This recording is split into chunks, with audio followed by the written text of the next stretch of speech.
Hola, esta es nuestra clase 8 del curso de Introducción a los Estudios Históricos de la Universidad de Panamá.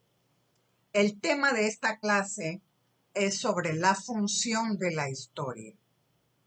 Se replantea de muchas maneras. Algunos autores la titulan Historia para qué, o bueno, los usos, las prácticas de la historia. Así que yo les he asignado 3 videos para esta clase. Cada una de ellas va a hacer un énfasis distinto. El primero, que es el de profesor Segredo, es muy interesante porque es una defensa de la historia. Él la titula así, Historia, ¿por qué y para qué? En realidad me gusta muchísimo porque es un resumen de este libro muy importante de Historia, ¿para qué?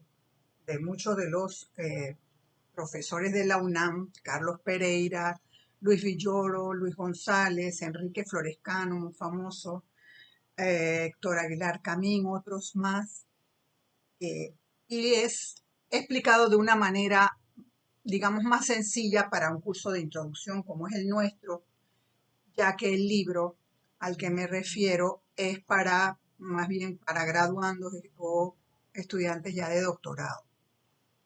Este primer video que me gusta mucho del profesor Segredo nos va a puntualizar realmente cuál es la importancia y el legado de la formación en historia. Y va a destacar algunos de ellos, todos muy importantes. Nos va a señalar, por ejemplo, que el estudio de la historia nos permite construir una vinculación, un sentido de pertenencia entre las personas y su comunidad, su nación, su época. O sea, que le permite pensar más allá de sí mismo, que por otra parte, obviamente, también el estudio de la historia nos permite vincular el pasado con el presente y que para ello entonces tenemos que imaginar el pasado. Y al hacerlo, construimos habilidades y competencias que nos van a permitir también imaginar y pensar en el futuro. También nos dice este profesor que el estudio de la historia permite, pues no solamente estudiar pasado con presente, sino que al hacerlo nos permite comprendernos mejor a nosotros mismos en nuestro propio tiempo. Y que el estudio de la historia, además, permite identificar y construir cultura política, cultura democrática, y para eso entonces nos va formando en una conciencia de ciudadanía, una ciudadanía, pues un civismo, un espíritu cívico. Así que por último dice también la formación en historia nos permite formar una conciencia crítica de la historia y los historiadores y cómo juntamos la historia. Y que con el pensamiento crítico, finalmente, la historia nos va formando como pensadores independientes y personas libres. Así que de esta manera concluye y me parece que los argumentos son muy importantes.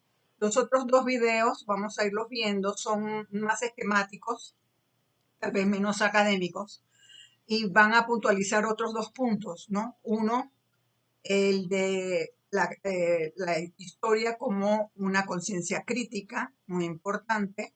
¿Crítica de qué? Dice, bueno, crítica hacia los malos usos de la historia como un instrumento político. De casi todos los estados utilizan la historia oficial, la historia de la nación. Esa ha sido, digamos, la tradición, como una manera de idealizar a las clases dominantes, por ejemplo, o a las dictaduras militares, hacen su propia historia oficial, ¿no? Es el caso de Argentina, México, tantos otros.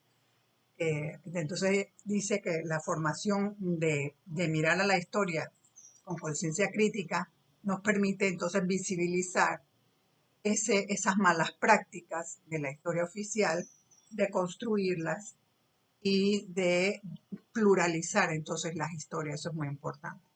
Por último, el último video nos plantea y discute con otros profesores que hemos visto antes que el estudio de la historia no nos puede dar certeza de, digamos, patrones de conducta en la humanidad o de los fenómenos políticos, culturales, de otro tipo, pero que definitivamente sí nos permite aprender a vivir con la incertidumbre, como dándole valor precisamente a la falta de certeza que nos dan las ciencias duras, las matemáticas, las ciencias naturales. Así que con esto los expongo a este tipo de reflexión sobre cuál es el sentido de la historia, cuál es su importancia, para qué la estudiamos, y con las dudas y las respuestas que los distintos pensadores y profesores nos dan al respecto. Así que los dejo aquí por esta clase. Reciban un saludo muy cariñoso de su profesora Ana Elena Porras. Hasta la próxima clase.